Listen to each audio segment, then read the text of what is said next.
Karen Summers, known as Kristi Winters by some. This is exactly what's wrong with today's liberalism.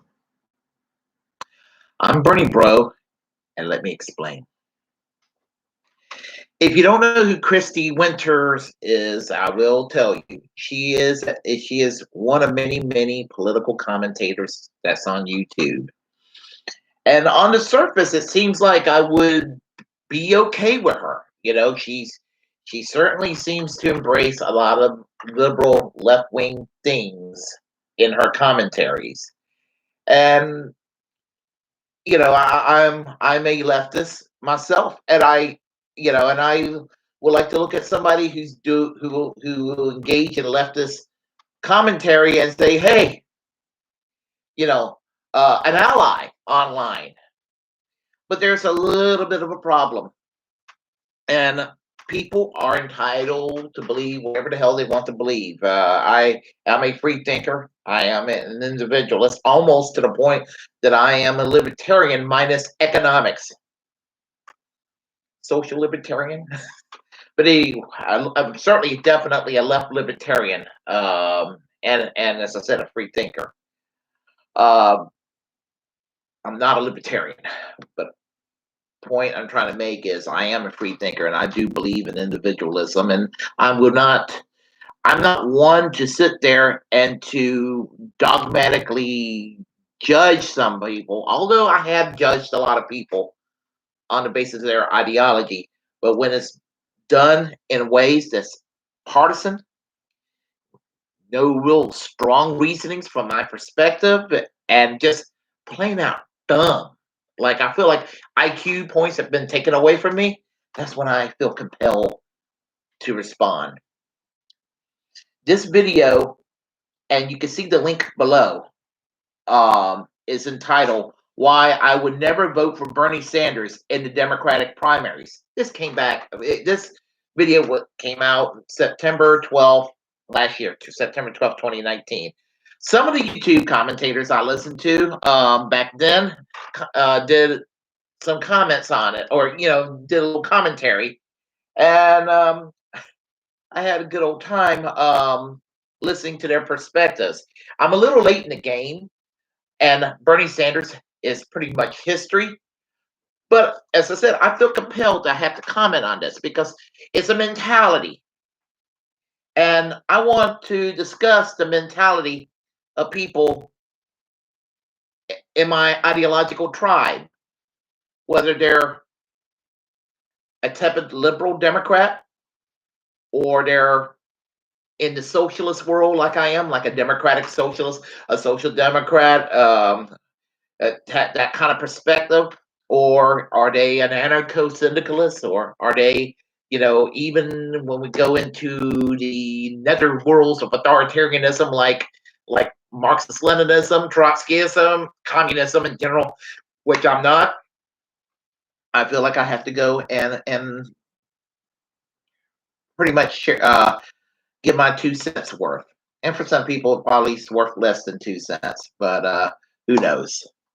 Anyway,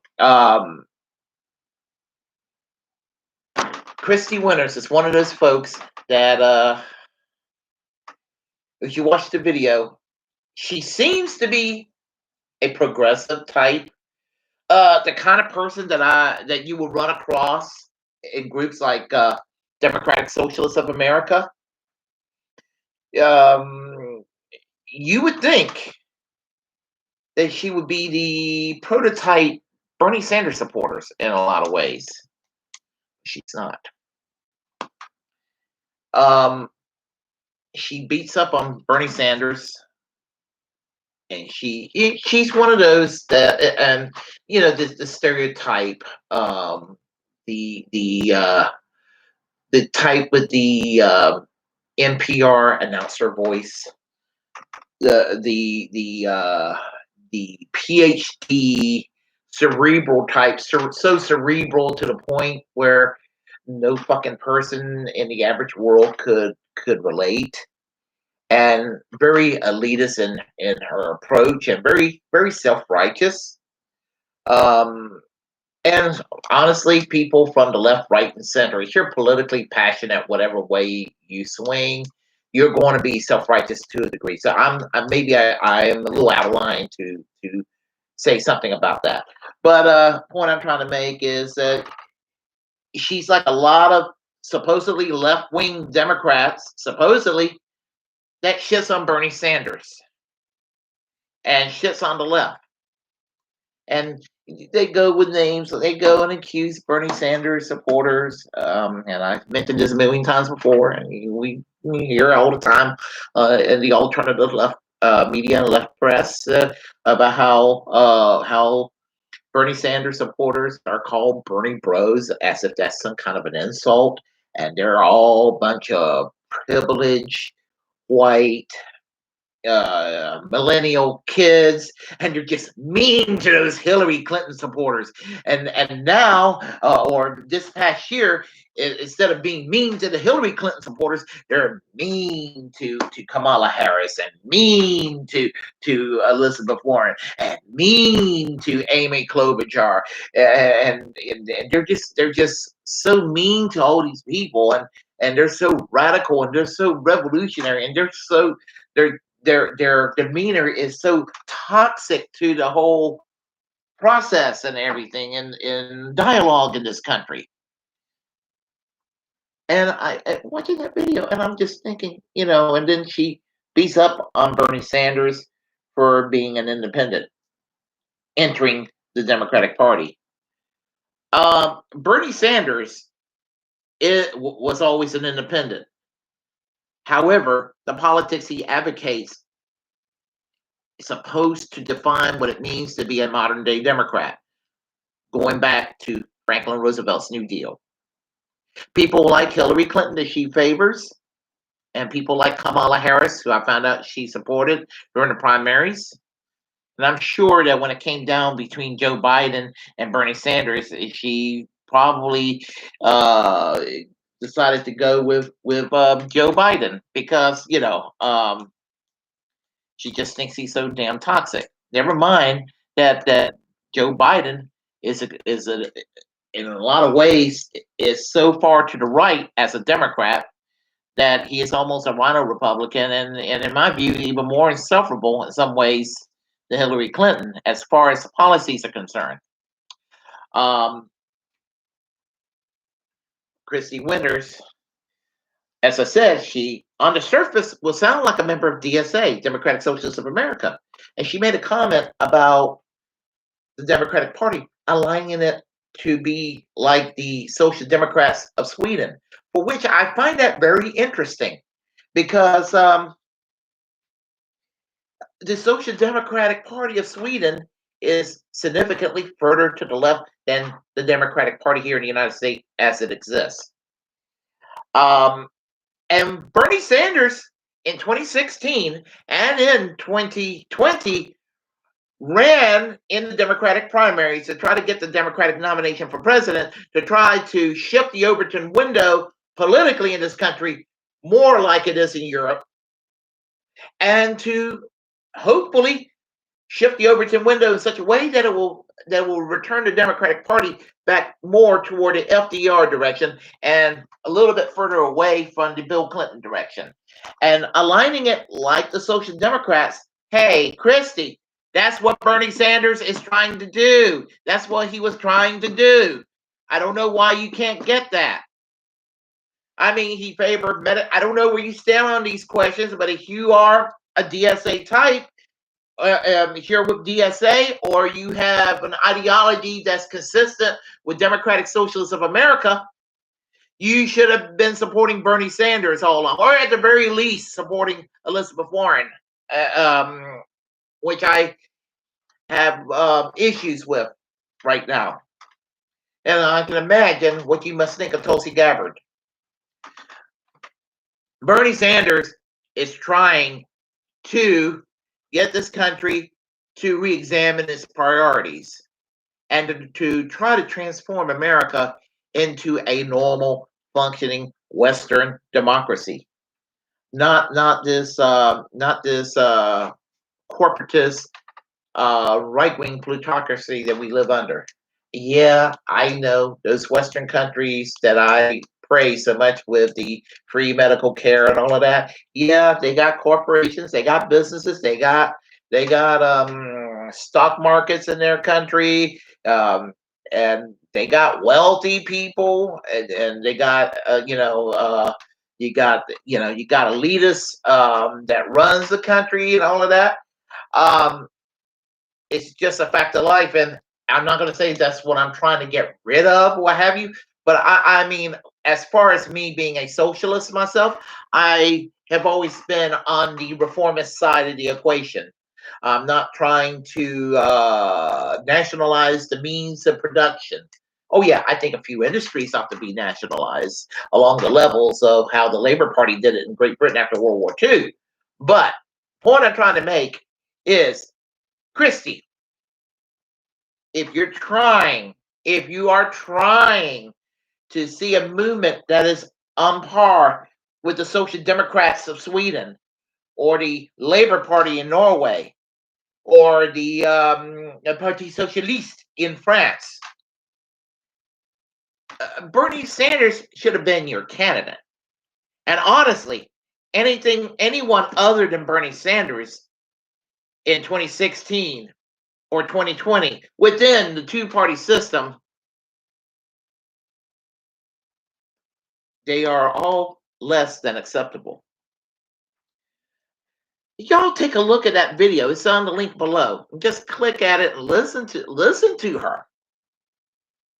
And you look down there, and she got more dislikes in the video than she does likes. Because the people that watch the video, they're probably going to be inclined to believe the way Bernie Sanders believe, and they're looking at that video and they're thinking, well, my gosh, what the hell? I mean, I don't understand. And here's the thing: I know many people in my 51 years of living. I've known many people over the years that think of that mindset. I'm 51 years old. I mean, and she talks about her voting history. Well, I'm going to give you my voting history. In 1988, I was 19 years old. I voted for Governor Michael Dukakis of Massachusetts. I was a partisan Democrat during those years, during the late 80s, early 90s. In 1992, and it was because he got the nomination. He was not my first choice, but I voted for Bill Clinton. But I was a Jerry Brown supporter back then in the primaries. When Bill Clinton shifted to the right and governed like George Herbert Walker Bush, well, I decided the hell with this, and I joined the Socialist Party USA. And I tried to work to get Mary Cal Hollis on the ballot in North Carolina, but I was I did it a little bit too late, but I got involved, and that was my first real sign of activism. And if y'all don't know who Mary Cal Hollis is, she's an awesome lady, and you really should check up on check her background and everything. America would have been a better place had Mary Cal Hollis been elected in 1996. I love that woman. She is awesome. But I voted for Ralph Nader in 1996. I voted for David McReynolds in 2000, the late David McReynolds, the peace activist. I voted for Walter Brown, who was an elected Democratic state senator from Oregon, who rejoined the Socialist Party later on when he retired from the Oregon State Senate, and he was the 2004 presidential candidate for the Socialist Party USA. I voted for in 2008 because Obama was not sufficiently leftist enough. I voted for Ralph Nader once again. And because my choices were extremely limited, no left wing choice on the ballot in 2012. And no, Obama is not a leftist because, well, simply because Gary Johnson is anti-war and anti-death penalty, and pro pot legalization and pro gay marriage. I was like, okay, that's good enough. I can go and vote for Gary Johnson and not feel dirty. In 2016, I voted for Bernie Sanders in the primaries, and I voted for Jill Stein, the Green Party candidate. in 2020, I voted for Bernie Sanders in the primaries. I am going to vote for Howie Hawkins in November for president. And some of my liberal friends are going to give me a lot of vote shaming shit for it. Tough. But the point I'm trying to make, folks, is that we have a problem on the left, kind of problems that you don't see on the right. I mean, the right, whether you like what they stand for or not, they stand for something, and they give an ultimatum to the Republican Party. You play ball with us or you're not getting our support. That's how they think. The Democrats know that a lot of people on the left are frightened children. And they're like, oh yes, they're like, they're always scared of what the next Republican administration is going to be like, and the sky is falling and all of that. And that's why the left can't get anywhere, because we don't bother to to sit there and let the Democrats know you play ball with us or you're not getting our support. And then those of us that do support third party, we get a lot of grief and shame for it. I voted for Jill Stein. I'd do it again. I lost some friends because of it. And, here's the thing. I'm not happy with Donald Trump. But, I mean, Hillary Clinton just spat on the left. Spat on the left. Tim Kaine as the running mate. She didn't go left for her VP. She went for the right with Tim Kaine. And then we're going to get lectured. And I remember this. 2016, I remember a couple of months after, and people were still in shock about Donald Trump getting elected. And they were like, and these Democratic activists made a victim out of Hillary Clinton. Woman is worth hundreds of millions of dollars that she tricked people into giving into the the Clinton Foundation, and foreign money going into the Clinton Foundation, getting wealthy, and they made a victim out of Hillary Clinton. Sorry, nobody that's worth hundreds of millions of dollars, nobody that's worth that much is a victim. And anyway, folks, I ranted long enough, and I would love for y'all to comment, good, bad, or indifferent. And always remember, if you haven't subscribed, hit that subscribe button. And check out that link below. Once again, I am Bernie Bro, and I'm proud of it. Peace.